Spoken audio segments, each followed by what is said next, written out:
Olá, amados, tudo bem com vocês? Espero que vocês estejam bem. Graça e paz a todos os que me ouvem. Eu quero compartilhar com você um estudo que eu fiz do livro de Judas. Você sabe que Judas escreveu um livro, não é o Judas Iscariotes, e sim o outro Judas. É uma epístola, só tem um capítulo e nós vamos fazer uma meditação sobre esse capítulo. Eu quero começar te dizendo uma coisa. Quando eu estudei a primeira vez esse capítulo de Judas, eu fiquei empolgado, entusiasmado, emocionado, essas coisas que terminam com ado que são sempre positivas, né? E você pode perceber no meu perfil aí do YouTube, também no meu perfil do Instagram, no meu WhatsApp, caso você tenha contato algum dia a alguma dessas redes sociais, você vai perceber que no meu perfil aí, na minha bio, tem o que eu escrevi sobre mim é a saudação pela qual Judas começa o livro, saudando o povo. Então, eu peço que você curve a sua fonte e vamos fazer uma breve oração. Santo Deus e amado Pai, te agradecemos pela oportunidade de meditar na sua palavra. Te pedimos que o Espírito Santo fale conosco, enche o nosso coração, aumente a nossa fé, perdoe os nossos pecados, em nome de Jesus. Amém. Judas capítulo 1, verso 1. Judas, servo de Cristo e irmão de Tiago, aos chamados, amados em Deus Pai e guardados em Jesus Cristo. Verso 2. A misericórdia, a paz e o amor vos sejam multiplicados.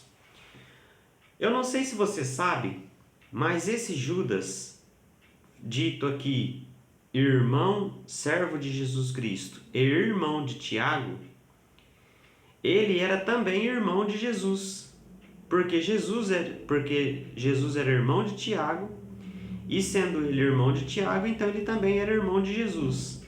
Mas por que ele se considerou aqui apenas servo? Ele se colocou aqui como servo e não como irmão. Se você observar, eu só vou te dizer o texto, depois você pode ler em algum outro momento, eu não vou abrir aqui agora com você, mas em João capítulo 7, verso 5, está dizendo lá, naquele contexto em que João estava relatando, que os irmãos de Cristo não criam nele. Ou seja, enquanto Jesus estava no seu ministério, os irmãos de Cristo não acreditavam nele como Messias. Tiago passou a acreditar nele depois da ressurreição em que ele apareceu e Tiago viu ele já ressuscitado, Cristo. Consequentemente, deve ter acontecido alguma coisa semelhante com Judas. Judas também se converteu, muito provavelmente, após a morte e ressurreição de Cristo. Aqui, Judas já não se considerava apenas um irmão de Cristo, ele era servo de Cristo. E isso são características do cristianismo. Eu e você devemos nos considerar servos de Cristo e também irmãos. Agora, as características muito interessantes e que mexe comigo, me emociona, me motiva, ao sentir que eu sou chamado de cristão, ao sentir que eu me sinto cristão, eu fico motivado com essas palavras. E provavelmente esse mesmo sentido que Judas relata aqui aconteceu também com você. Aos chamados, amados em Deus Pai e guardados em Jesus Cristo. Se você é cristão, você acredita em Deus, você acredita em Jesus Cristo, você segue uma religião ou uma certa denominação, você passou por essas fases. Primeiro você foi chamado. Por quem? Pelo Espírito Santo. Você estava numa vida desregrada, talvez, numa vida de trevas, numa vida sem sentido, fútil e inútil. Mas o Espírito Santo te tocou e você foi chamado pelo Espírito Santo para mudar de vida, converter-se. Aí você passou a ser amado em Deus Pai e também guardado em Cristo. Isso é muito bonito, isso é muito bom de se sentir amado. Se você não se sente amado por ninguém, saiba que você é amado por Deus e guardado por Cristo. Leia comigo agora a partir do verso 3. Amados, quando empregava toda diligência em escrever-vos acerca da nossa comum salvação, foi que me senti obrigado a corresponder-me convosco, exortando-vos a batalhardes diligentemente pela fé, que uma vez por todas foi entregue aos santos. Pois certos indivíduos se introduziram com dissimulação, os quais desde muito foram antecipadamente pronunciados para essa condenação. Homens ímpios que transformam em libertinagem a graça de nosso Deus e negam o nosso único soberano e Senhor Jesus Cristo. Eu quero pontuar com você algumas coisas aqui no verso 3 e 4. Primeiro, o motivo pelo qual Judas queria escrever aos irmãos não era exortação, não era essa exortação a qual ele descreveu aqui. Ele queria falar sobre a salvação comum, ou seja, a morte de Cristo, a ressurreição de Cristo, o ministério de Cristo, o trabalho que Cristo fez e pelo qual eles estavam pregando agora sobre isso. Não só Judas, como também os discípulos da igreja primitiva. Porém, Judas foi tocado, né? Aqui diz que ele sentiu obrigado a corresponder-me convosco, exortando a batalhar pela fé. Ou seja, eles tinham aprendido sobre Cristo, batalhar pela fé que uma vez por todas foi entregue aos santos. O conhecimento sobre Jesus Cristo, a fé daquele Cristo pelo qual eles crucificaram. E aí ele dá o motivo, no verso 4. Qual era o motivo pelo qual ele se sentiu agora tendo necessidade de exortar os cristãos da igreja primitiva?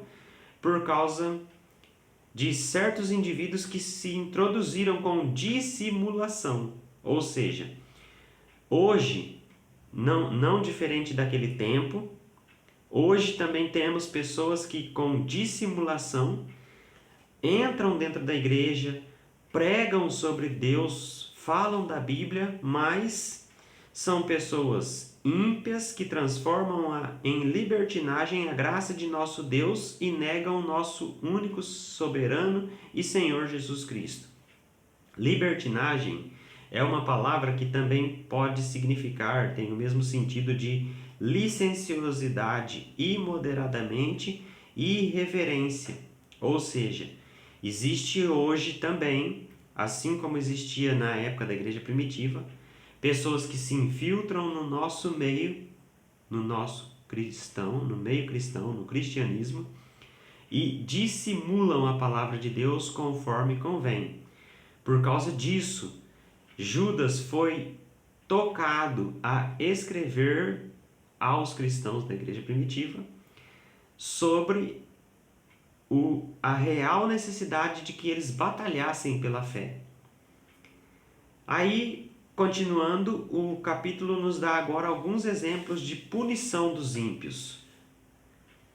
Primeiro exemplo, as pessoas que não creram. Segundo exemplo, os que entraram em rebelião. E o terceiro exemplo, os que se prostituíram.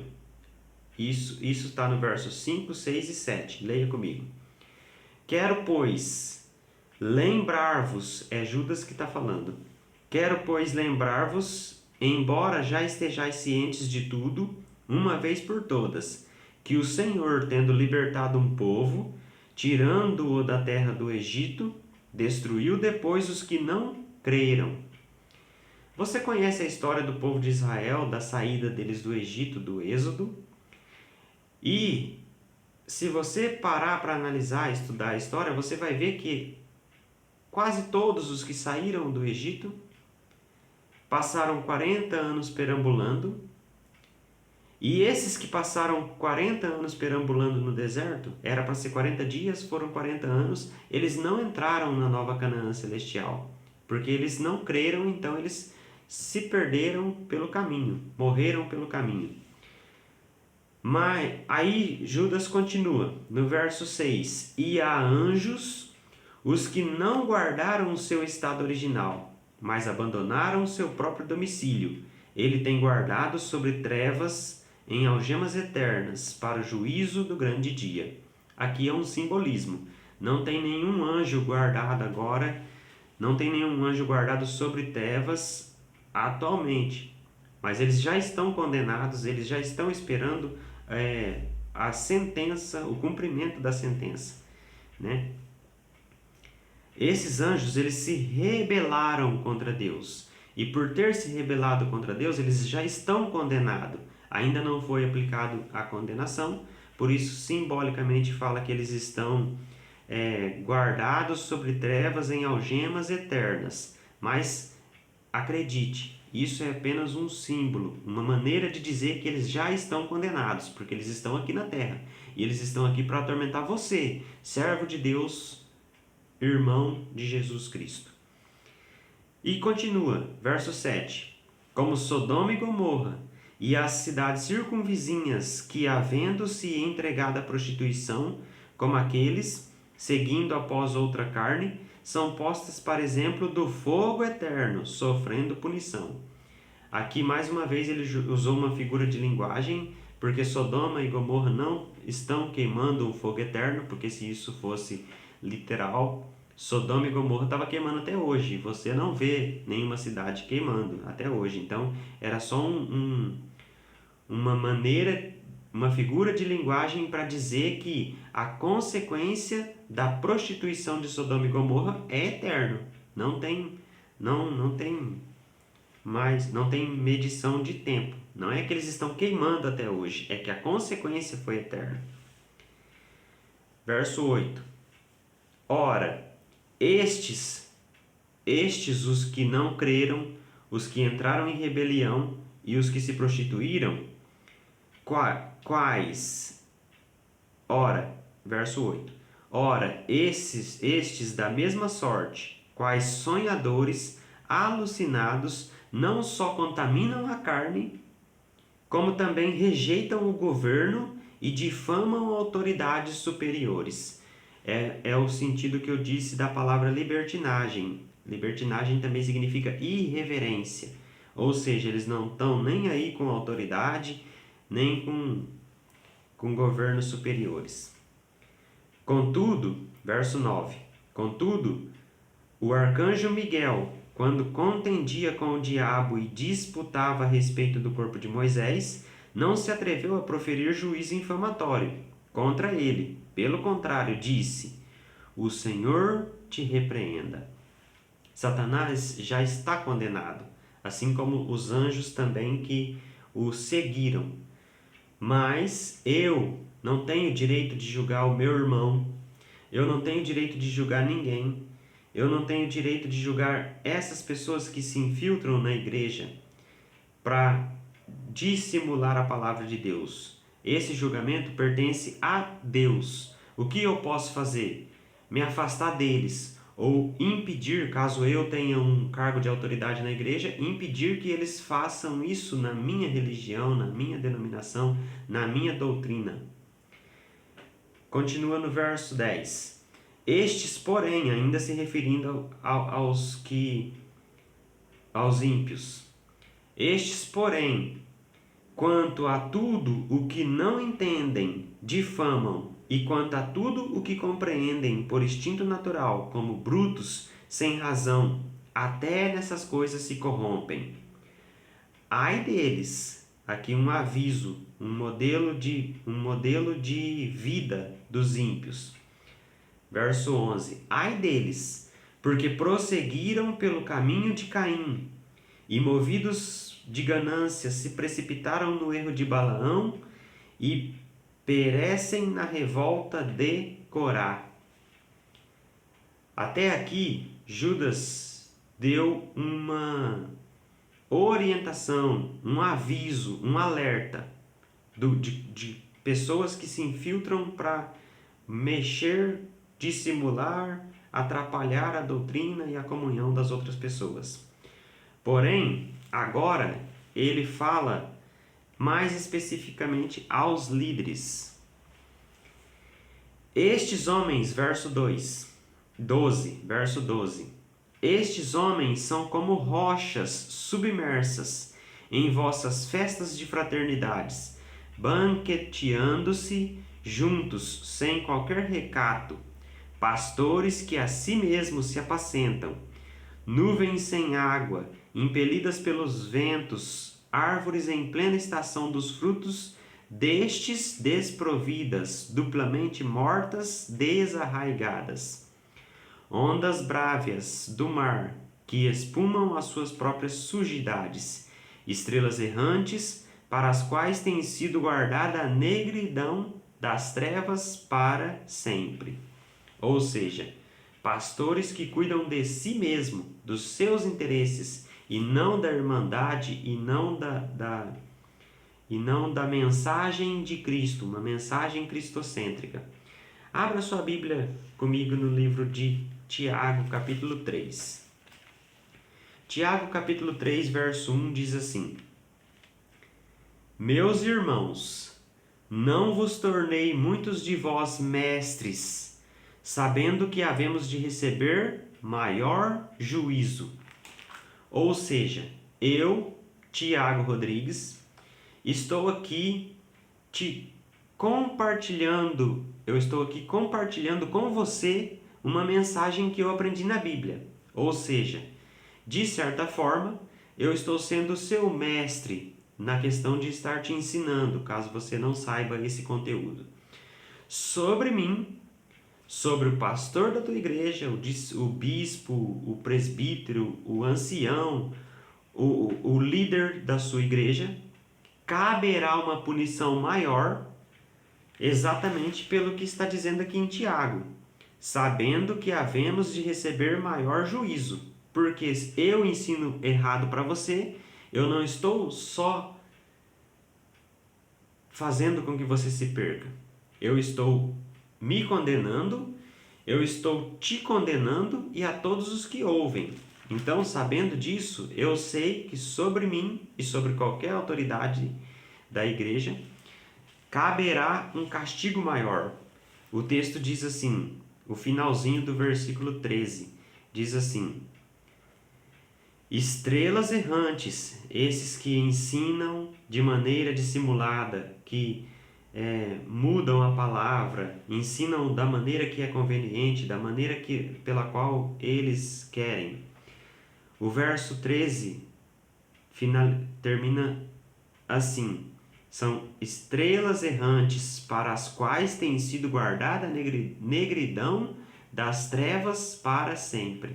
Também haverá condenação para esses, os mestres, os que ensinam errado, assim como já está condenado Lúcifer e seus anjos. Agora continue comigo a partir do verso 14. Aqui faz referência a uma profecia de Enoque. Enoque profetiza a volta de Jesus e o juízo. Quanto a estes, foi que também profetizou Enoque, o sétimo depois de Adão, dizendo: Eis que veio o Senhor entre as suas santas miríades, para exercer juízo contra todos e para fazer convictos todos os ímpios acerca de todas as obras ímpias que impiamente praticaram e acerca de todas as palavras insolentes que ímpios pecadores proferiram contra ele, ou seja, o juízo dos ímpios. Os tais são murmuradores, são descontentes, andando segundo as suas paixões. A sua boca vive propalando grandes arrogâncias. São aduladores dos outros por motivos interesseiros. Eu acredito que esse texto ficou bem claro né? Ainda está se referindo aos mestres, se referindo aos ímpios que receberam punições, como os que não creram, como os que se rebelaram, como os que se prostituíram, mas os que entram dentro da igreja para dissimular a palavra, a doutrina. Aqui a profecia diz sobre a volta de Jesus e que haverá um juízo para todos, né? O juízo é para todos, mas específico, com maior condenação para estes que andam segundo as suas paixões, e a sua boca vive propalando grandes arrogâncias, e são aduladores dos outros por motivos interesseiros. Imagine aquela pessoa que se tornou pastor pelo interesse próprio dele, para o bem-estar dele, para benefícios que possa tirar com essa função. Para estes é que esse texto de Judas dá uma mensagem específica de condenação. A profecia apostólica, exortações. Leia comigo agora a partir do verso 17. Vós, porém, amados, aqui ele está falando para os discípulos da igreja primitiva, e também para mim e para você. Vós, porém, amados, lembrai-vos das palavras anteriormente proferidas pelos apóstolos de nosso Senhor Jesus Cristo, os quais diziam: no último tempo haverá escarnecedores andando segundo as suas ímpias paixões. São estes os que promovem divisões sensuais, que não têm o Espírito. Abra a sua Bíblia comigo agora em João, o livro de João, capítulo 17. É a oração sacerdotal. Nós vamos ler apenas o verso 6 e 17.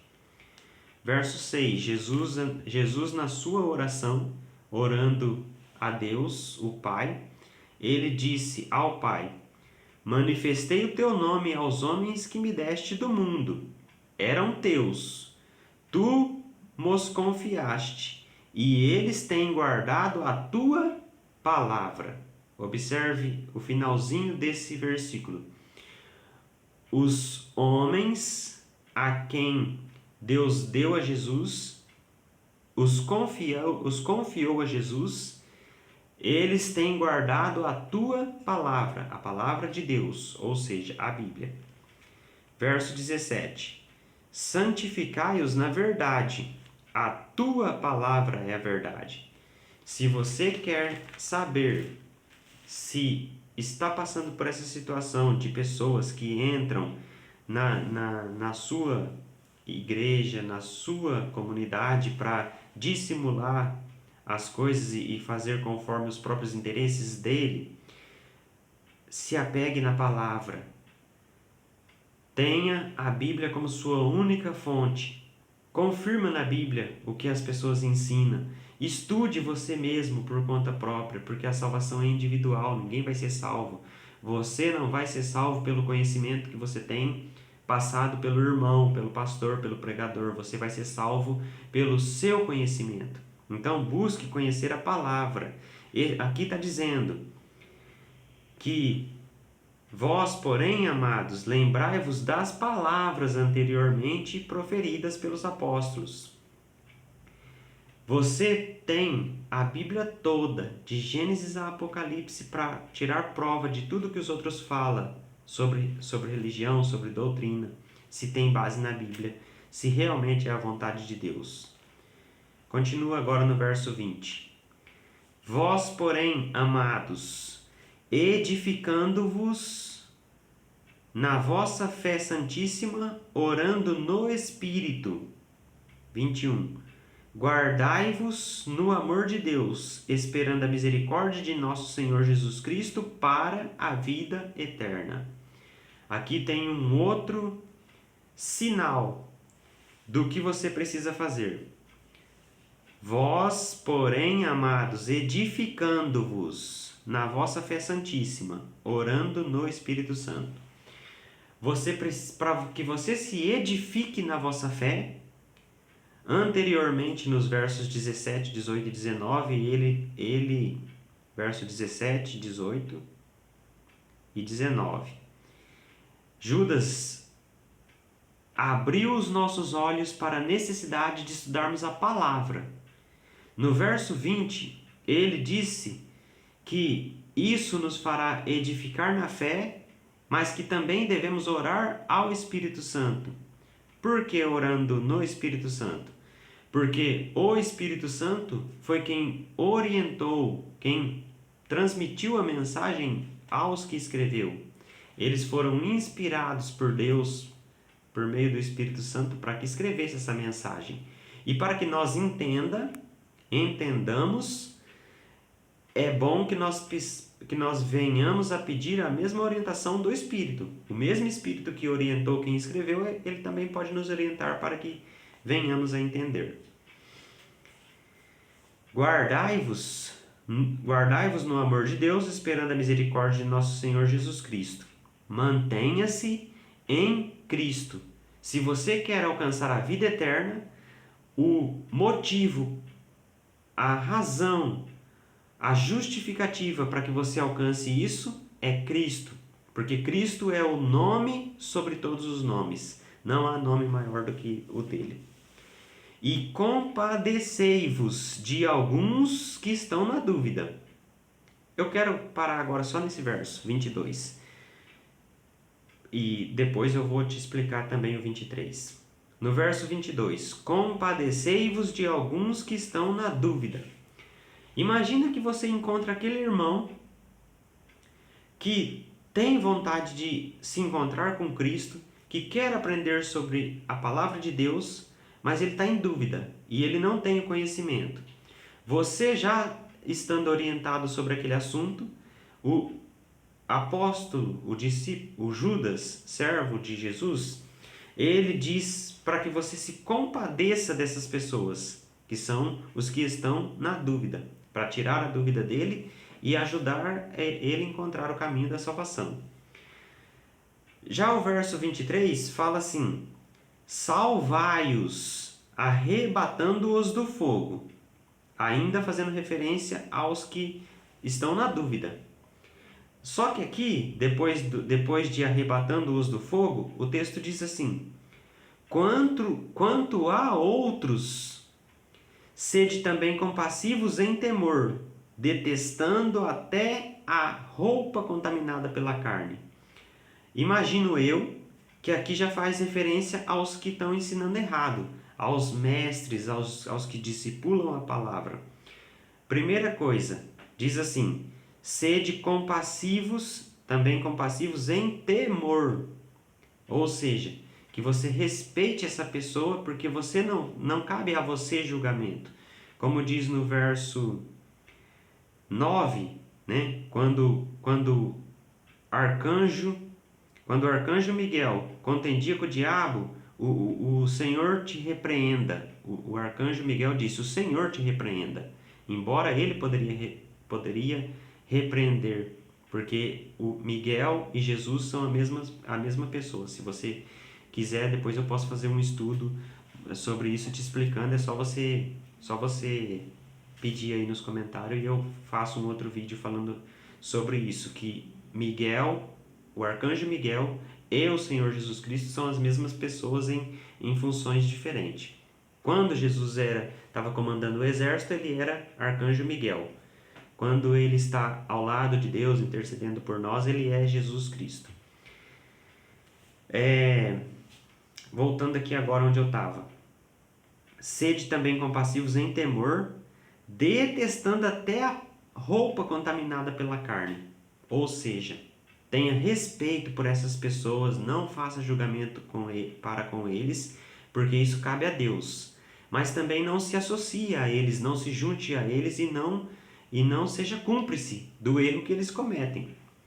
E o capítulo termina dizendo assim: ora, aquele que é poderoso para vos guardar de tropeços e para vos apresentar com exultação, imaculados diante da sua glória, ao único Deus, nosso Salvador, mediante Jesus Cristo, Senhor nosso, glória, majestade, império e soberania, antes de todas as eras, e agora e por todos os séculos.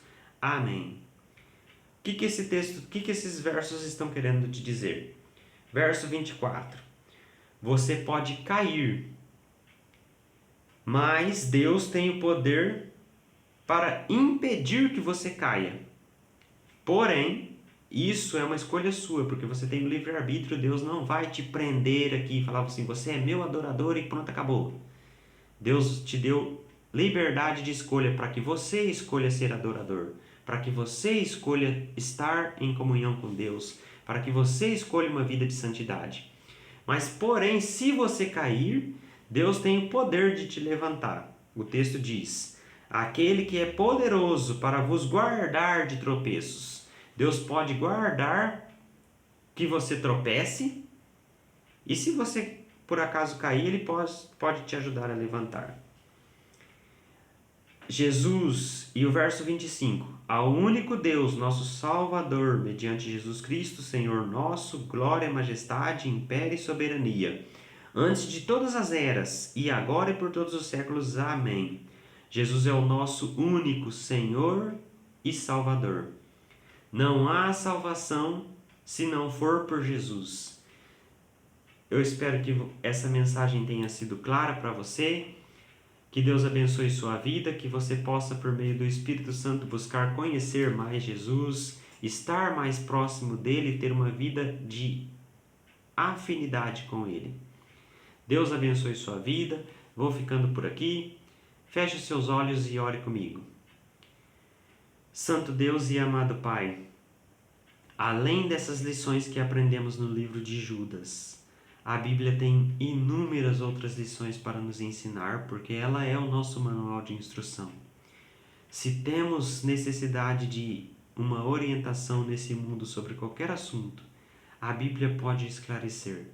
Te pedimos que abra nossa mente, assim como Judas abriu os olhos, a mente, o coração dos discípulos da igreja primitiva para que eles se atentassem à necessidade de se apegar na palavra, no conhecimento e não na fala de outros, que nós também possamos agir da mesma maneira. Te pedimos, oramos e agradecemos em nome de Jesus. Amém. Vou ficando por aqui, um forte abraço, até mais.